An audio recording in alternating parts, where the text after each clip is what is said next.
The humid Philippine air hung heavy with the promise of rain on that fateful night of May 11, 1945.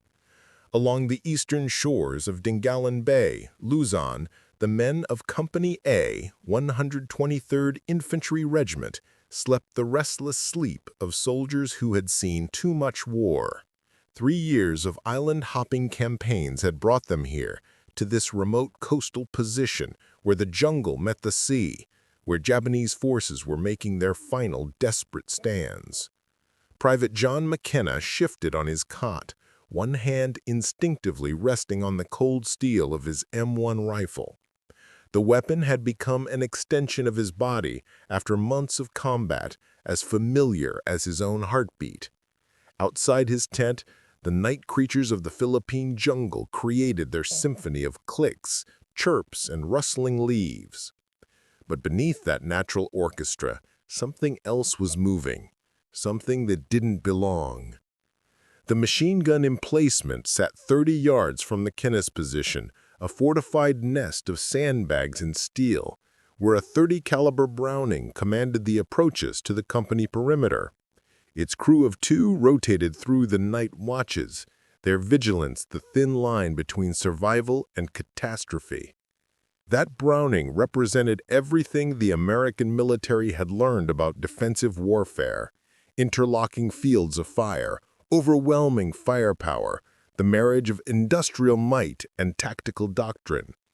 When that gun spoke, entire enemy squads ceased to exist. McKenna had grown up in the backwoods of rural Georgia, where his father had taught him a harsh lesson: every bullet counts. Their family had been so poor that missing a shot meant going hungry. His father's old single-shot .22 rifle had been their lifeline, and young John had learned to make every cartridge matter. The Army had taken that desperate skill and refined it, teaching him the M1 semi-automatic action, its 8-round clip, the way it kicked against his shoulder in rapid fire. But the machine gun, that was something else entirely. 600 rounds per minute of pure mechanical death. The sound that shattered the night's illusion of safety was wrong in every way. Not the expected crack of distant rifle fire or the rumbling of artillery, but the whisper of canvas being sliced by razor-sharp steel. McKenna's eyes snapped open, just as cold metal bit into his ear, a Japanese saber carving through the tent wall and across his flesh in one fluid motion. Pain exploded through his skull, white-hot and electric.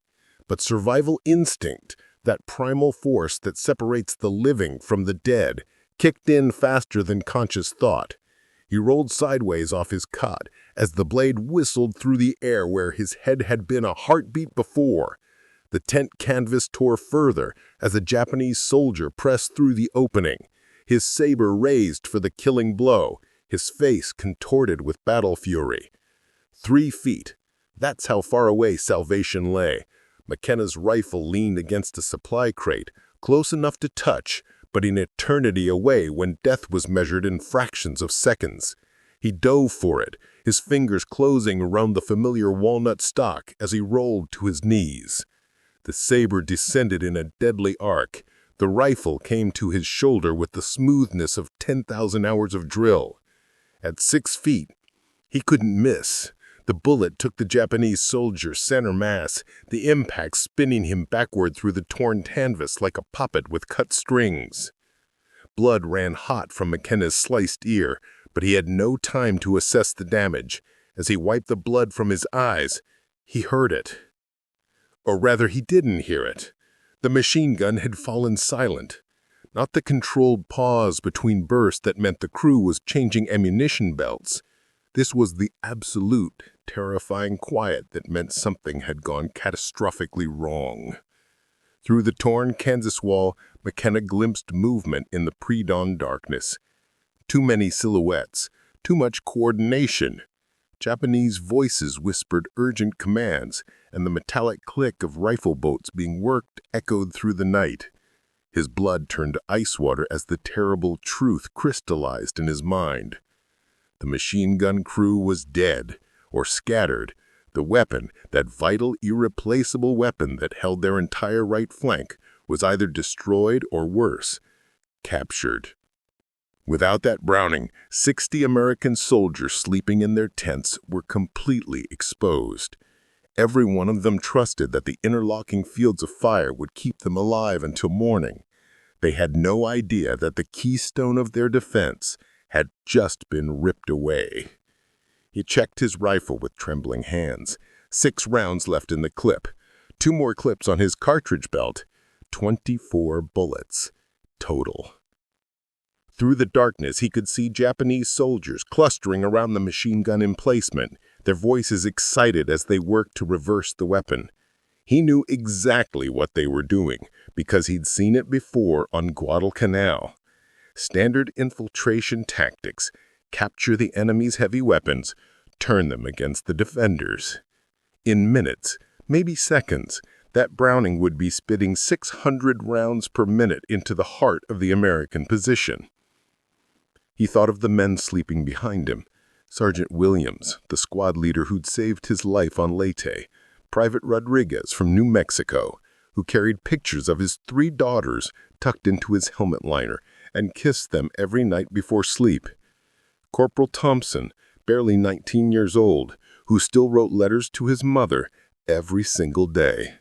All of them trusting that the machine gun would hold the line. All of them about to die. The Army had trained him for this moment, though no manual could capture its terrible simplicity. When the primary weapon fails, individual riflemen must fill the gap. When doctrine collapses, training takes over. When hardware is compromised, the human weapon becomes paramount. McKenna had qualified expert marksmen 6 times running. He could put 8 rounds through a playing card at 200 yards. But this would be different. Point-blank range, moving targets, life or death measured in the time it takes a heart to beat. He crawled toward the machine gun emplacement, tasting his own blood metallic on his tongue. 10 Japanese soldiers worked frantically to swing the Browning around, their silhouettes dark against the slightly lighter eastern sky. They had killed or scattered the gun crew, but American hardware was foreign to them. They hadn't yet mastered the weapon's traverse mechanism. McKenna had perhaps 30 seconds before they figured it out and turned it into an instrument of slaughter against his sleeping comrades. 20 yards, then 10. He could hear their breathing now, smell the distinctive odor of their equipment and uniforms. These weren't the green conscripts the Americans had been facing in recent weeks. These men moved with the confidence of veterans, of soldiers who had survived jungle campaigns from Burma to the Philippines and knew how to kill efficiently in darkness. They had planned this assault carefully, timing the infiltration to catch the defenders at their most vulnerable moment, in that dead hour before dawn when human vigilance reaches its lowest ebb. McKenna rose to one knee at the edge of the emplacement, his rifle coming to his shoulder with practiced precision. The first Japanese soldier, bent over the machine gun's firing mechanism, never saw the muzzle flash that ended his life. He dropped without a sound, McKenna's bullet punching through his chest. The second man straightened in alarm, his hand reaching for the rifle slung across his back, but the follow-up shot caught him in the throat before the weapon cleared his shoulder. 2 down, 8 to go. The M1's distinctive ping echoed through the night as the empty clip ejected automatically. Japanese rifle fire cracked over his position, muzzle flashes strobing in the darkness like deadly lightning. McKenna rolled left as bullets chewed splinters from the wooden ammunition boxes stacked around the gun position. His fingers found a fresh 8-round clip on his cartridge belt, sliding it home with the practiced motion that had become second nature through months of combat. The satisfying click of the bolt slamming forward meant the rifle was ready. But the enemy had scattered from the gun emplacement, taking cover behind sandbags and ammunition boxes. A Japanese soldier rose from behind the machine gun's protector shield, working frantically to swing the .30 caliber Browning toward the American perimeter. McKenna's shot took him center mass, spinning him away from the weapon. But another enemy rifleman immediately took his place. The race was on. Could one rifleman eliminate the gun crew before they figured out how to operate American hardware against American soldiers? He put 2 quick rounds into the new gunner, watching the man pitch backward, then shifted his aim to a soldier attempting to feed an ammunition belt into the weapon's receiver. The range was less than 15 yards, close enough to see the concentration on the man's face as he struggled with unfamiliar mechanisms. McKenna's bullet ended that struggle permanently. But the sound of his rifle had awakened something in the jungle beyond the perimeter. Voices called out in Japanese, urgent and commanding. More than voices, the distinctive rustle of infantry moving through undergrowth, the metallic clink of equipment, the soft thud of boots on damp earth. The assault on the machine gun emplacement had been the opening move, not the main attack. McKenna realized with cold clarity that he was facing not a patrol or raiding party, but a coordinated assault by perhaps 100 enemy soldiers. The surviving Japanese in the gun pit opened fire with their individual rifles, forcing McKenna to hug the ground as bullets snapped overhead. He counted muzzle flashes, 4 men still alive in the emplacement, but more enemy soldiers were advancing through the darkness beyond. The machine gun remained silent, its crew dead or scattered. But for how long? All it would take was one determined soldier who understood the weapon's operation, and 600 rounds per minute would be pouring into the sleeping company behind him. McKenna low-crawled to his right, seeking a better angle on the emplacement. The movement saved his life as a Japanese grenade detonated where he had been lying, showering him with dirt and metal fragments. Through the smoke and confusion, he saw his chance. 2 Japanese soldiers were bent over the machine gun again, one holding an ammunition belt while the other fumbled with the weapon's loading mechanism. McKenna rose to one knee and fired rapidly, working the M1's trigger as fast as he could acquire targets. The first Japanese soldier spun away from the machine gun, clutching his shoulder. The second man straightened with a look of surprise, McKenna's bullet having found its mark in his chest. But even as these men fell, another Japanese soldier appeared from the left side of the emplacement, a curved saber gleaming in his raised hand. The range was too close for rifle work. McKenna reversed his grip on the M1, swinging the heavy walnut stock like a club. The butt caught the charging soldier under the chin with a sickening crack, snapping his head back and dropping him instantly. Without pause, McKenna spun toward another enemy rifleman who was bringing his weapon to bear, driving the steel butt plate into the man's temple. The soldier collapsed beside the machine gun, his rifle clattering into the darkness. 7 dead in the gun pit, 3 more somewhere in the shadows around the emplacement. McKenna's clip was nearly empty. 2 rounds left, maybe 3. He had started the fight with 24 bullets and burned through most of them in less than 5 minutes of continuous combat. But the immediate threat to the machine gun was neutralized, its crew scattered or killed before they could turn the weapon against Company A. The problem was ammunition. McKenna's cartridge belt held 1 remaining 8-round clip, and then he would be reduced to whatever he could scavenge from the dead. The fallen Japanese carried rifles, but their ammunition was 7.7 millimeters, useless in his M1. He needed American equipment, American bullets, and the only source was the machine gun crew he had been too late to save. He found the first American body beside the emplacement, Corporal Jenkins from Ohio, whose wife had just bared his 2nd child. The letter announcing his daughter's arrival had reached him 3 days ago. Jenkins had shown everyone the photo, his face glowing with pride.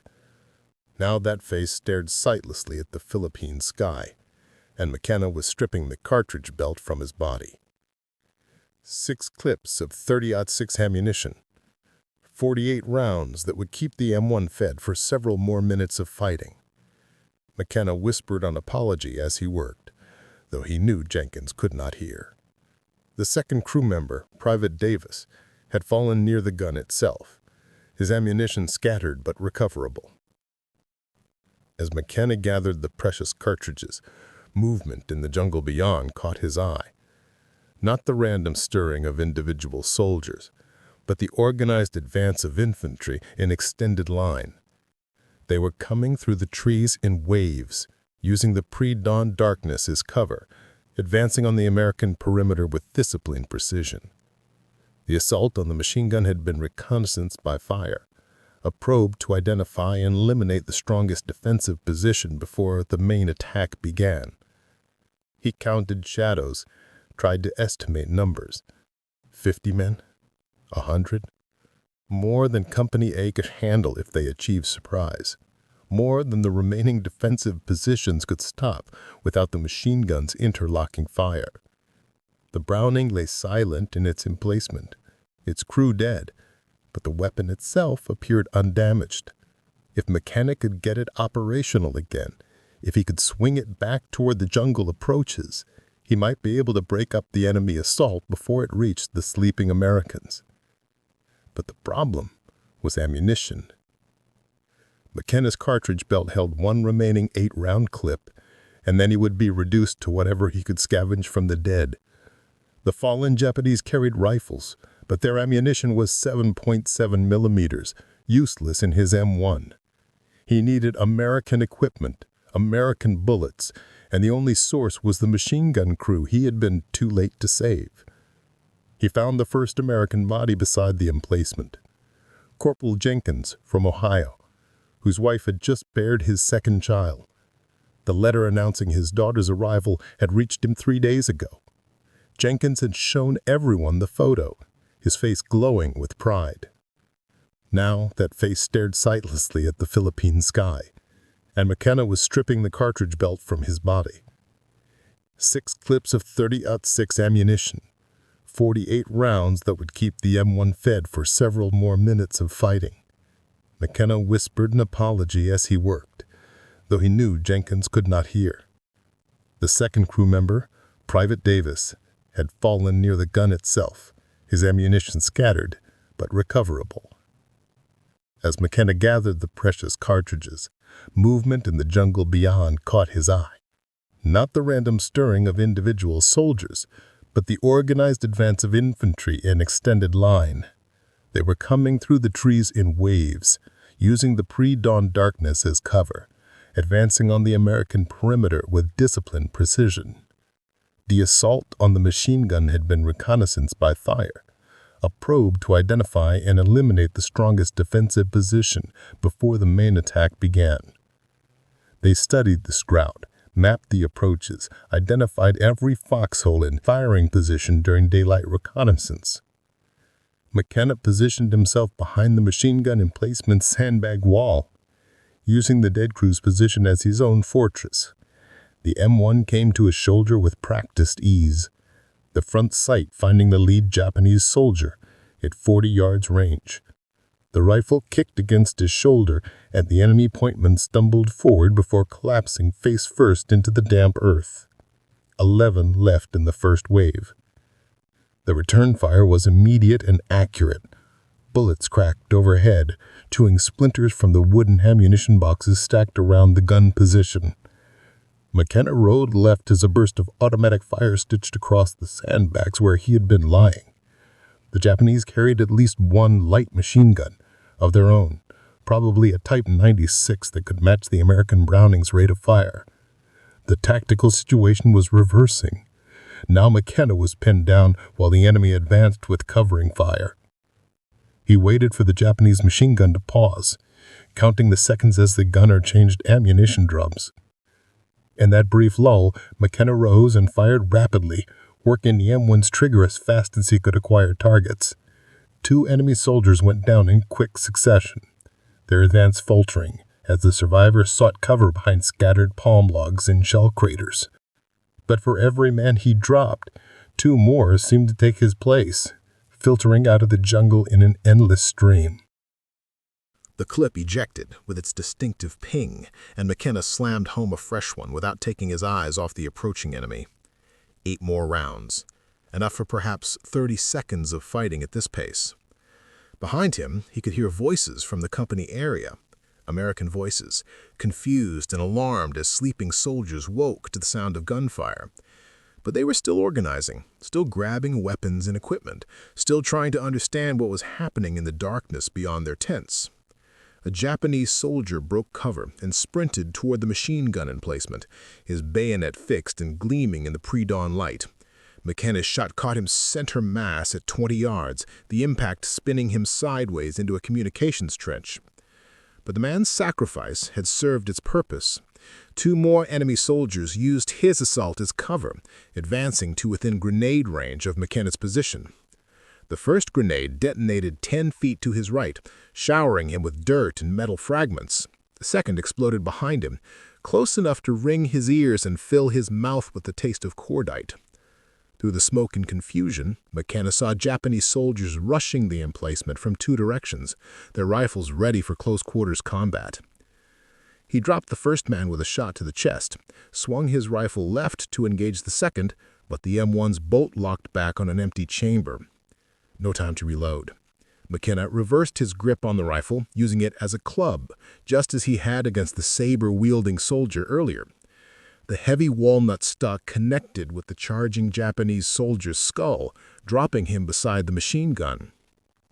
But more enemy infantry were crossing the cleared ground, and McKenna's ammunition situation was becoming critical. 3 clips left on his cartridge belt, plus whatever he could scavenge from the American dead around the emplacement. He found another casualty from the machine gun crew, Sergeant Morrison from Tennessee, whose body lay crumpled near the ammunition supply. Morrison's cartridge belt held 4 more clips, 32 rounds that would keep McKenna in the fight for several more minutes. As he stripped the belt from the dead non-com, McKenna caught sight of movement near the company mortar position 45 yards to his left. 2 Japanese soldiers were attempting to silence the 60mm mortar that provided indirect fire support for the perimeter defense. The mortar crew was either dead or had abandoned their weapon, leaving it intact but unmanned. If the enemy captured that position, they could drop high explosive rounds directly into the American tents, turning the mortar into an instrument of massacre against sleeping soldiers. McKenna loaded a fresh clip and took careful aim. The range was longer than he preferred for night shooting, but the front sight found the first Japanese soldier as he bent over the mortar tube. The bullet took him in the back, pitching him forward across the weapon.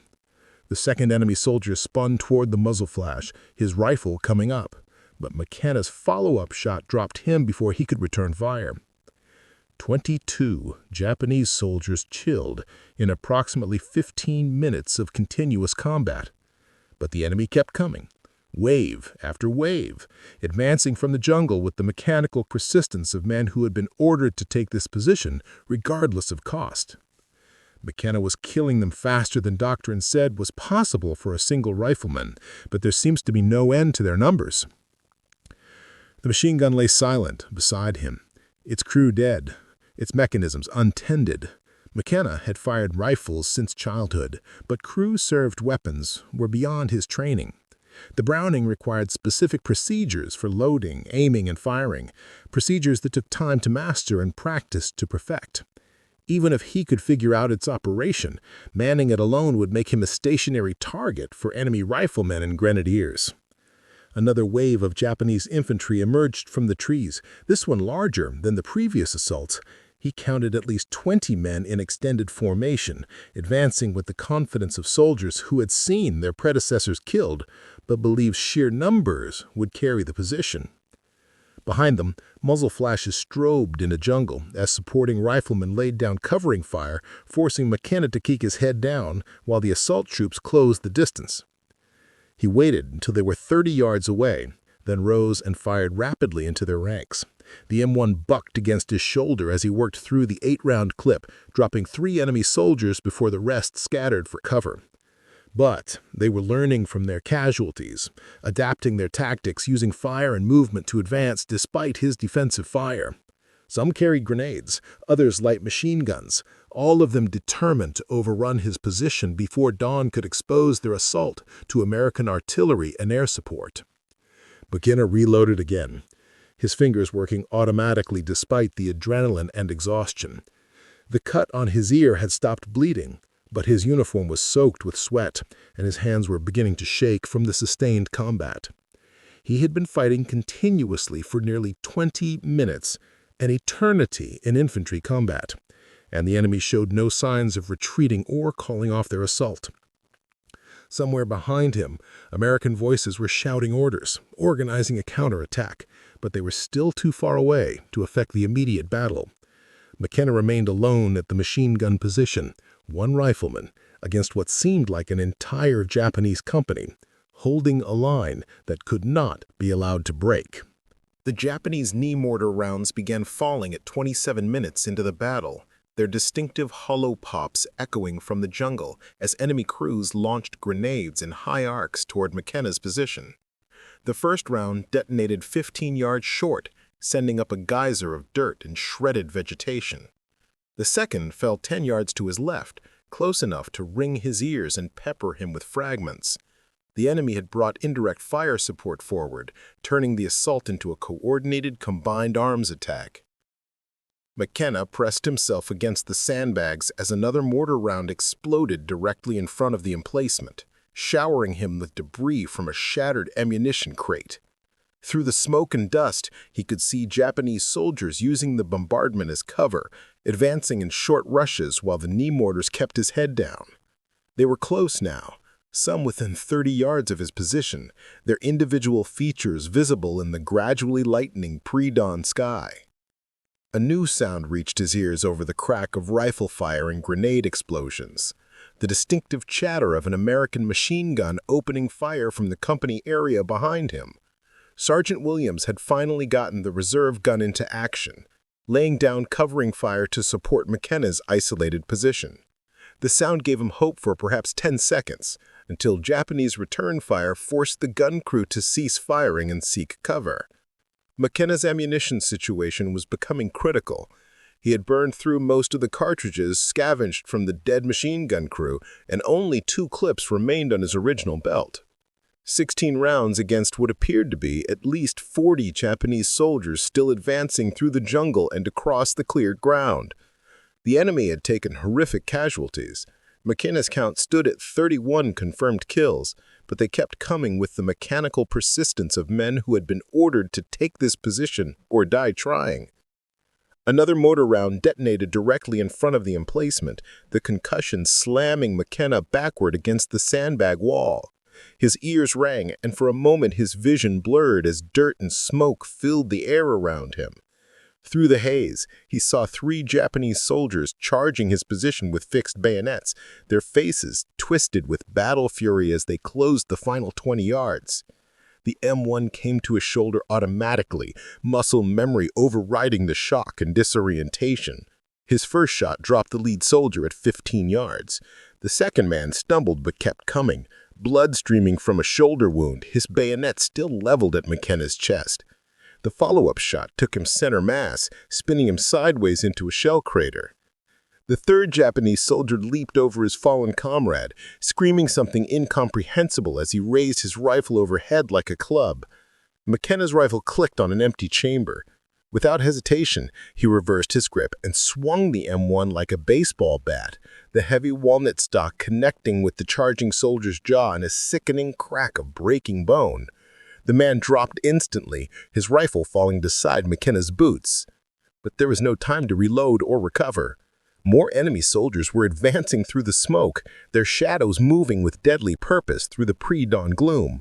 He grabbed the Japanese soldier's rifle, a Type 38 with a fixed bayonet, and worked its unfamiliar bolt action to chamber a round. The weapon felt strange in his hands after months with the M1 semi-automatic action, but a rifle was a rifle, and the fundamentals remained the same.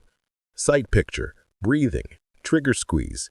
The Type 38 cracked, and another Japanese soldier pitched forward into the dirt.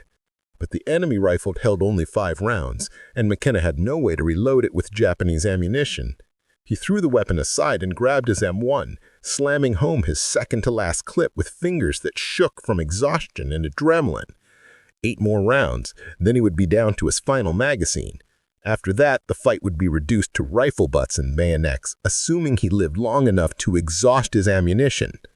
The knee mortar barrage intensified, grenades falling every few seconds around the machine gun position. One round landed so close that the concussion lifted McKenna off the ground, slamming him back against the emplacement's protective barrier. Blood ran from his nose, and his left arm felt numb from elbow to fingertips, but he could still work the rifle's trigger. That was all that mattered now, keeping the weapon functional until relief arrived or the enemy assault broke against his position. Through the smoke and chaos, McKenna glimpsed something that made his blood run cold. Japanese soldiers were advancing on the mortar position again, the same 60mm weapon he had protected earlier in the fight. If they captured that mortar and turned it against the American perimeter, they could drop high explosive rounds directly into the company area where his sleeping comrades were still organizing their defense. The range was 45 yards through drifting smoke and intermittent muzzle flashes.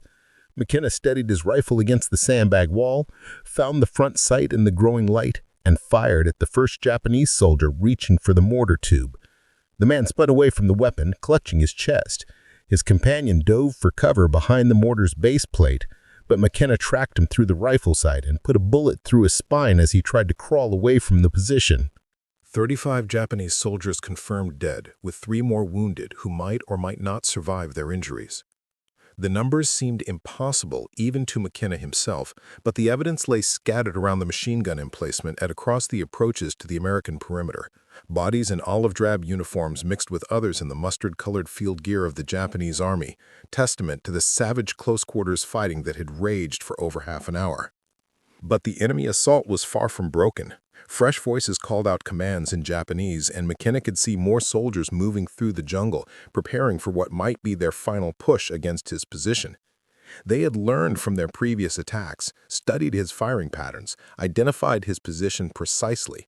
The next assault would come from multiple directions simultaneously, overwhelming his ability to engage all threats before they reached the machine gun emplacement. McKenna checked his ammunition one final time. 4 rounds left in the current clip, 8 more in his last magazine. 12 bullets against perhaps 20 remaining Japanese soldiers, assuming his count was accurate and no reinforcements had infiltrated through the jungle during the fighting. The odds were impossible, but surrender was not an option. Behind him, Company A was finally stirring to full wakefulness, American voices shouting orders and organizing defensive positions, but they were still minutes away from mounting an effective counterattack.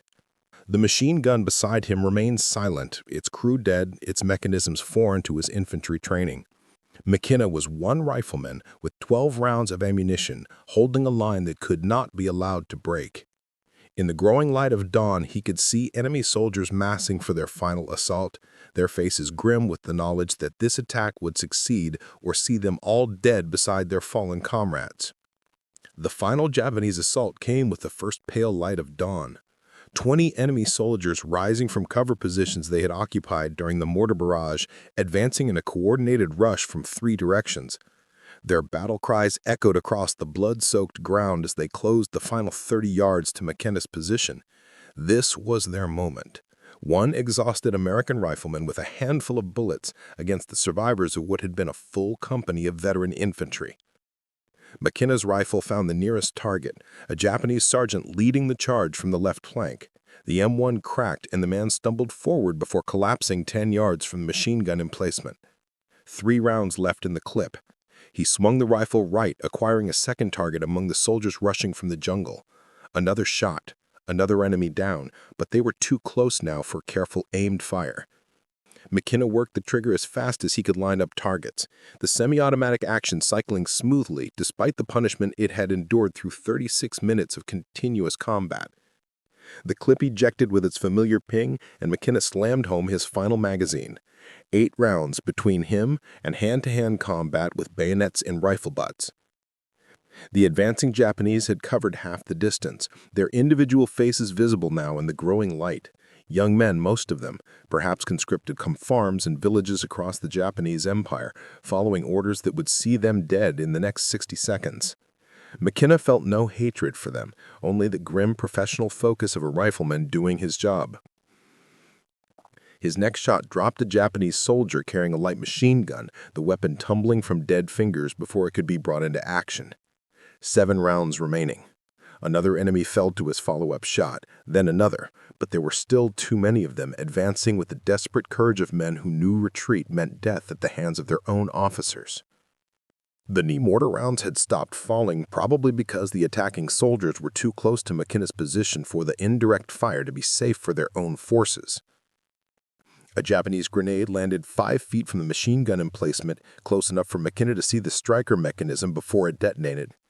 The explosion lifted him off the ground and slammed him against the sandbag wall, his rifle flying from numbed fingers. Through the ringing in his ears, he heard enemy voices shouting in triumph as they saw him fall, but McKenna was still alive, still functional, and the M1 lay within reach of his outstretched hand. He grabbed the rifle and rolled behind the machine gun's protective shield as Japanese bullets cracked overhead. 4 rounds left in his final clip, and at least 10 enemy soldiers were within 15 yards of his position. The range was too close for missed shots, but close enough for every bullet to count if he could keep his hands steady and his breathing controlled. McKenna rose from cover and fired point-blank into the nearest Japanese soldier, watching him spin away from the muzzle flash. 3 rounds. A second enemy soldier charged around the left side of the emplacement, his bayonet fixed and ready for close combat. McKenna's shot took him center mass, dropping him beside the silent machine gun.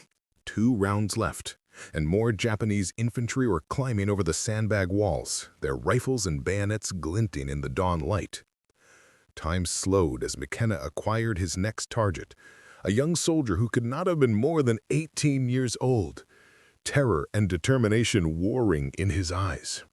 The bullet caught him in the chest, spinning him backward into the communications trench where so many others had fallen during the night's fighting. 1 round remaining, and a Japanese sergeant was raising his rifle not 10 feet away, the muzzle swinging toward McKenna's head. No time to aim carefully, only point and fire, trusting in 36 minutes of combat experience and a lifetime of hunting instincts. The M1's final bullet found its mark, and the sergeant crumpled beside his fallen comrades.